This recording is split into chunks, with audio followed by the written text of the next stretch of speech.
موسیٰ علیہ السلام کے اللہ تعالیٰ کی بارگاہ میں سوالات۔ بسم اللہ الرحمن الرحیم۔ السلام علیکم۔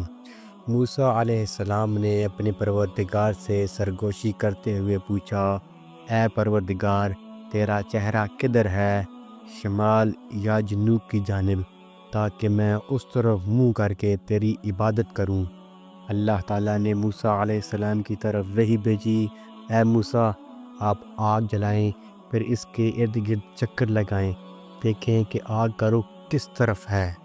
موسیٰ علیہ السلام نے آگ روشن کی اور اس کے ارد گرد چکر لگایا، دیکھا تو آگ کی روشنی ہر طرف یکساں تھی۔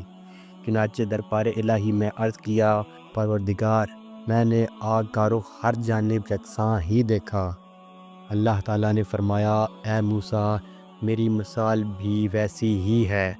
موسیٰ علیہ السلام نے پوچھا، اے پروردگار، تو سوتا کب ہے، سوتا بھی ہے یا نہیں؟ اللہ تعالیٰ نے ان کی طرف وحی نازل فرمائی، اے موسیٰ، پانی سے بھرا ہوا ایک پیالہ اپنے دونوں ہاتھوں میں پکڑ، پھر میرے سامنے کھڑا ہو جا، اور نیند کی آغوش میں مت جانا۔ موسیٰ علیہ السلام نے ویسا ہی کیا۔ پھر اللہ تعالیٰ نے ان پر ہلکی سی اونگ ڈالی، پیالہ ان کے ہاتھ سے گر کر ٹوٹ گیا اور پانی بہہ گیا۔ موسیٰ علیہ السلام کی زبان سے چیخ نکلی اور آپ گھبرا گئے۔ پھر اللہ نے فرمایا، اے موسیٰ، میں آنکھ کی ایک جھپک بھی سو جاؤں تو یہ آسمان زمین پر دھڑام سے اس طرح گر جائے جیسے تیرے ہاتھ سے پیالہ زمین پر گر گیا۔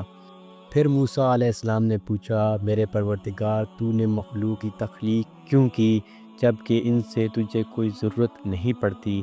اللہ تعالیٰ نے فرمایا، میں نے ان کی تخلیق اس لیے فرمائی ہے تاکہ یہ مجھے پہچانے، مجھ سے اپنی مرادیں مانگے اور میں ان کی مرادیں پوری کروں، اور میری نافرمانی کے بعد مغفرت و بخشش کی درخواست لے کر میرے پاس آئیں اور میں ان کو معاف فرما دوں۔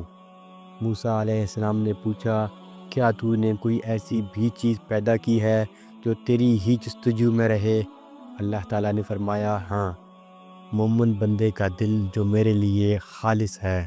موسیٰ علیہ السلام نے پوچھا، یہ کیسے اے پروردگار؟ اللہ تعالیٰ نے فرمایا، جب مومن بندہ مجھے نہیں بھولتا تو اس کا دل میری یاد سے لبریز رہتا ہے اور میری عظمت اس پر محیط رہتی ہے، اور مجھے جو یاد کرتا ہے میں اس کا ساتھی بن جاتا ہوں۔